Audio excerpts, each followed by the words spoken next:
વરસાદને લઈને મોટા સમાચાર. ગુજરાતમાં મેઘરાજાની તોફાની બેટિંગના અહેવાલ મળી રહ્યા છે. ભારેથી અતિ ભારે વરસાદની હવામાન વિભાગની આગાહી હજુ પણ છે. કેટલાય જિલ્લાઓ એવા છે કે જ્યાં રેડ, ઓરેન્જ, યલો એલર્ટ અપાઈ ગયું છે. દરિયાકાંઠે ખાસ એલર્ટ છે. માછીમારોને આગામી દિવસોમાં દરિયો ન ખેડવાની સૂચના છે. નીચાણવાળા વિસ્તારોમાં તંત્રની ટીમ સ્ટેન્ડ બાય મોડમાં છે. નદી અને ડેમમાં આવક વધી રહી છે. ત્યાં એલર્ટની સ્થિતિ છે. વિગતવાર માહિતી જો આપને આપું તો ગુજરાતમાં ચોમાસું પૂરા જોશમાં જામ્યું છે. મેઘરાજા રાજ્યભરમાં મન મૂકીને વરસી રહ્યા છે અને આ દરમિયાન હવામાન વિભાગ દ્વારા વરસાદને લઈને મોટા સમાચાર સામે આવ્યા છે.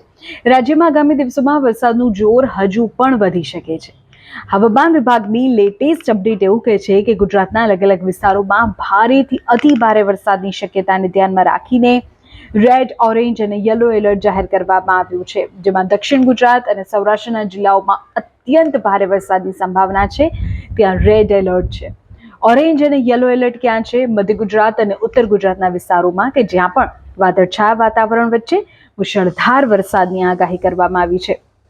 વરસાદની સાથે સાથે પવનની ગતિ પણ તેજ રહેવાની શક્યતા છે. આથી દરિયાકાંઠાના વિસ્તારોમાં ભારે પવન ફૂંકાવાની આગાહીને પગલે માછીમારોને દરિયો ન ખેડવાની કડક સૂચના આપી દેવામાં આવી છે. સ્થાનિક તંત્ર અને એનડીઆરએફ, એસડીઆરએફની ટીમ અત્યારે કોઈ પણ કટોકટીની પરિસ્થિતિને પહોંચી વળવા માટે સતર્ક છે.